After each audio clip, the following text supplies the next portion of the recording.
began playing guitar when I was a teenager.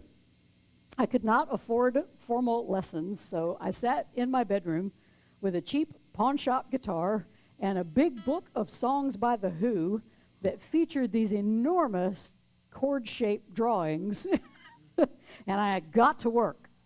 Now, anyone who has learned a musical instrument knows that when you begin, you sound awful. And I was no exception. The chord shapes, these were all new to me about how it takes a while for them to become muscle memory.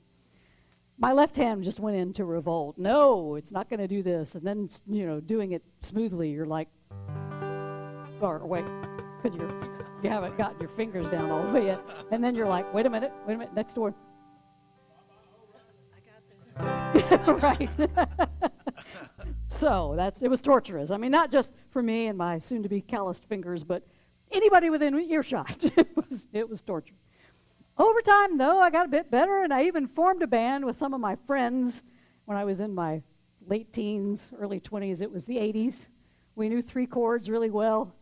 We wrote 80s style punk and alternative rock lyrics. I have to give credit to our lead guitar player, though. He was amazing. The rest of us were like, what? A B what? We got a few gigs in Athens, Georgia, home of such great bands as REM and the B-52s, but it became obvious pretty quickly that our band star was just not going to go on such a meteoric rise. So after a few gigs in Athens and more than a few artistic disagreements, we went our separate ways, and I hung up my guitar. I literally put it in a closet for most of my adult life. I dusted it off during my first relationship because she wanted to sing. But my skills were rusty, and I knew I was just never going to make a living playing music. So when that relationship ended, so did my short flirtation with going back to guitar playing. So I had put the guitar completely out of my mind as I entered my 30s until one day I was talking with my therapist about the band. She had asked me about the past and all that, and I was recounting how much fun we had playing together and doing that fun Athens scene for a little while. And she was silent for a moment, and when she spoke, she asked me this really odd question. I thought this was odd. We're here to talk about important things, lady. What are we talking about? And she said, why don't you play anymore?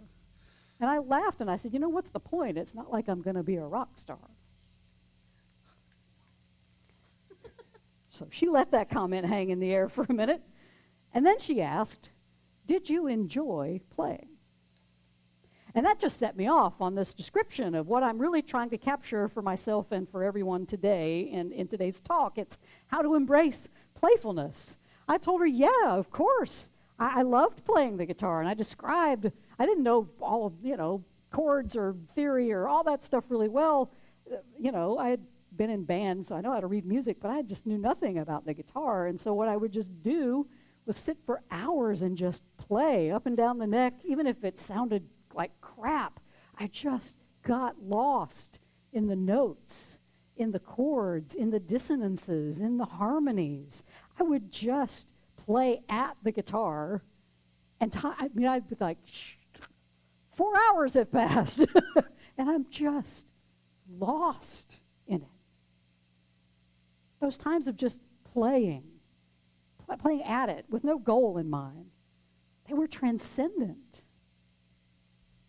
In short, my ability to embrace playfulness on the guitar transported me out of the wanna-be a rock star ego into this place where all that mattered was just the beauty of the music itself.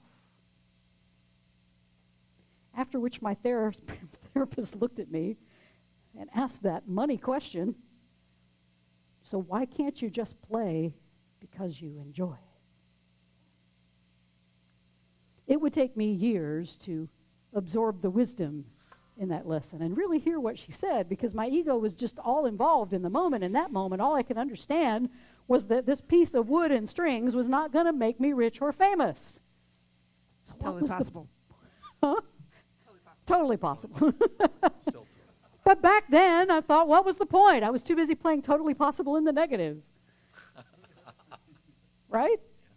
But I was busy. I was busy with my career. I was trying to get up the ladder, grab that ring of success as the journalist. And just embracing playfulness for the sake of playfulness was a waste of my time. And we're all like that to some degree. I mean, if we're honest with ourselves, we often avoid a lot of things we might enjoy because we believe the lie of the world that everything we do has to profit us in some material way. Otherwise, it's useless. This is what happens when we let the greedy ego run the show. The ego sees everything outside of itself in this world as either a tool to get ahead or a tool to keep somebody else from getting ahead of us. So the ego can use anything from the remote possibility of becoming a rock star to the even more remote possibility of winning the lottery to keep us away from embracing playfulness in this world. You see, the world is very full of very serious people. That's capitalized, very serious people who believe that to succeed in this world, you got to put away the childish things of play. You got to work hard all the time and become a very serious person if you're going to amount to anything. We see very serious people in a lot of places that should otherwise be teaching us how to embrace this holy playfulness. The church, it can be an especially somber place filled with very serious people doing very serious work for God. They preach very serious sermons about very serious topics, and they warn of very serious consequences if those very serious doctrines and very serious dogmas are not taken very seriously and very seriously follow. Seriously. Playing around is seen as sacrilegious. It's blasphemy. It is an affront to God. I would argue, though, that our spirituality is the best place for us to be playful. Lesson 153 in A Course in Miracles tells us that salvation can be thought of as a game that happy children play. Now remember, salvation, according to the Course, it doesn't mean we've been saved from sin because some guy named Jesus got himself strung up on a cross. No. Instead, salvation, it means having our feelings of separation healed by allowing, it's all about this allowing the Holy Spirit to simply correct our mistaken thinking. We are not sinners in need of salvation. We are slumbering children in need of awakening from this dream of separation. And we can do that through play. This lesson tells us that because the game that God created replaces our fearful toys, such as fear and anger and guilt, despair and separation. Those fearful toys get replaced with joyous games, which teach us that the game of fear is gone, this lesson says. In this holy game, according to the Course, there are no losers. And it's not just a trophy for everybody, because everybody needs to feel good. There are no losers because there's only one of us here. Everyone who plays must win, this lesson says. And in their winning is the gain to everyone insured. So when one wins, when you get into that higher vibration, the whole world wins. If we are playing this game of love instead of fear, we win not just for ourselves, but for everybody, because we heal the mistakes of separation that created this ego-controlled and fear-driven world. But the problem, we said, the Course says, we get caught up in the ego's zero-sum game of fear. That zero-sum game of hatred and guilt that has definite winners and losers. And we forget we have a choice. We have a choice to play a completely different game. One where there are no losers, where everyone awakens to the reality of who they are. Everyone remembers that they are the light of the world. So how can we take our lives and situations so seriously when God is constantly inviting us to play? The invitation there, it's in every moment. From the Rorschach test of the clouds as they pass by, inviting us to just stop and see some interesting shapes. The nudge of a dog seeking your attention or a game of fetch. The invitations to embrace playfulness are with us in every moment. It could be as subtle as that summer breeze out there that just invites us to stop and enjoy it, or as big as the breathtaking view of the Grand Canyon that playfully challenges us to even just begin to take in that beautiful vista. when we can embrace the playfulness of God at every moment, no matter what the present circumstances seem to be like, that's when we get to hear laughter rise from every brick and feel joy rain down from the sky. Breathe deeply. In our Jesus story, we find our guy given some really specific instructions, I guess, to his disciples. It is coffee, I swear.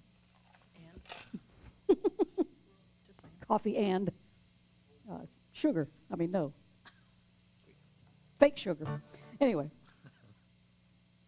So in the Jesus story, he's given some really specific instructions to those disciple dudes before he sends them out into the world to spread his message of embracing playfulness. Yes, that's exactly what his message was. We miss it because we're very serious people. But when we look at those instructions, they seem rather unplayful. They do seem a bit harsh. The disciples are told that when they go out into the world, they got to go travel lightly. Don't take any food. Don't take any money. Don't take a bag with you, which they wouldn't need anyway since they got nothing to put in it. Don't even take a change of clothes. Don't wear 2 tunics. So don't even, just whatever's on your back right now. Go on. It almost seems like Jesus is preparing them for some Palestinian version of Survivor, right? Naked and afraid. In a metaphysical sense, though, when we look at what the disciples are forbidden from carrying with them, food, money, clothes, a fashionable bag, we can see that these are all the trappings that the ego really likes for us to have because it heralds our rank in the world. We are at our most powerful in this ego world when we've got lots of food, lots of money, lots of clothes, and the ability to take it out in the world and show it all off. Instead, when we do that, much of our lives turns into maintaining the lifestyle so we can keep all of these trappings and more. But Jesus telling the disciples and us that we must lighten not only this outer load, but the inner load if we ever hope to tame our very serious ego and embrace that playfulness of our higher divine self. So, we know what we can't take with us. We can't take these outer trappings that the ego loves to use to flaunt its superiority. So what can we take? We can take a staff. And we're not talking about a bunch of people that help you. Not that kind of staff. Cats have staff. And we're not talking about a literal staff either.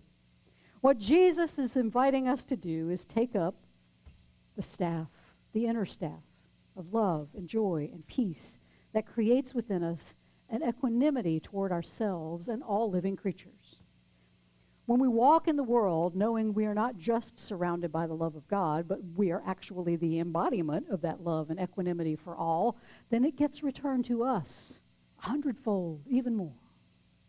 A literal staff, when ancient travelers would carry one, it did a lot of things. It had a lot of function. You could rest on it, you could lean on it.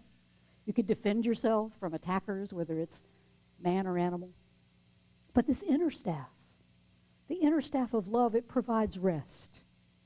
It centers ourselves. And we can use it to defend ourselves from the ego's insistence that we are on this fool's errand when we dedicate ourselves to a life of love. So practically speaking, Jesus is telling the disciples and us that when we walk not just with empty hands, but a heart empty of judgment or hatred or fear or guilt, everything we need will be provided for us. That can include all the outward trappings of money or housing or other resources, but it also provides the inner strength we need to live into our true identity as the light of the world. So I'm betting Jesus' disciples, who often kept playing the ego's game of fear, they probably had some reactions to these instructions to go out into the world about probably the same sort of reaction I had about my guitar. I mean, if I'm not out in the world to get rich and famous, why am I doing this? So what Jesus was encouraging his disciples and us to do is engage in something called deep play. In her book by the same name, writer Diane Ackerman describes deep play as that which helps us transcend our petty competitive selves. Jesus was trying to tell his disciples their job was not to go out and convert as many people as possible, but to love as many people as possible. Some people we meet may refuse or ignore that love, but Jesus knew that simply encountering loving people would plant that seed within those other people that would later take root. Play, Ackerman writes, gives us the opportunity to perfect ourselves. And that's the ultimate importance of embracing playfulness, because it gives you a chance to perfect your spiritual journey, to tame that ego that says the only things worth doing is whatever makes you special in the world. And the Course would say that by perfecting your higher divine self, you will perfect the world, because you are playing the ultimate game, the game that cannot be lost. You're playing the game of love, where fear is gladly laid aside. And not everybody's going to want to play this game with you. Some will even call you a woo-woo spiritual bypass new age nut. And that's where forgiveness comes into play. Where you can just shake the dust off your feet when people don't understand the playful game of love, the one that no one can lose, that you've chosen to play. Enjoy me. That's what God said to Teresa of Avila. Those two words, she says, changed my life. And they are words that can change ours as well. How many times have we been afraid to enjoy life, to just enjoy life? Because we think other people are not enjoying their lives, so why should I enjoy mine? How can I be happy? There's so many sad and suffering people in the world. But is that true, or is that just a projection of our own ego onto other people's lives? I mean, we know what makes us happy. We know what we enjoy in life, but how can we be the judge of another's joy? When we see people in other parts of the world living in poverty or war zones, we think, how can they possibly enjoy life? But when you listen to their stories, you find that they do. But perhaps they enjoy their lives in different ways than we do. We may enjoy the things in our lives, but those without so many things, they enjoy the deeper pleasures of relationships with their families and their friends. They understand God's invitation to enjoy me in a different way than we do, and they know how to be playful, even in the midst of situations that may crush you or me.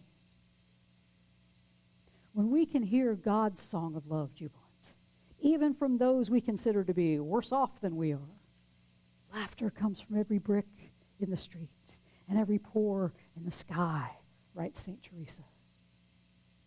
So how would it change the way you live, jubilance, if you embraced playfulness in every moment of your life, even in your moments of deepest despair? How would it change the way you lived if you resolved to take nothing seriously except your function to be God's love and light in this world? How would it change the way you lived if you embraced this holy game so deeply that you found yourself falling in love with every person, with every creature that you encounter, because you understand nobody loses this game?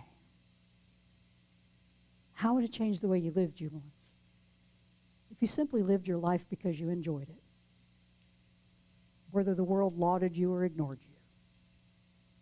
How would it change the way you live if you could understand the profound simplicity of these two words? Enjoy me. Oh, yeah.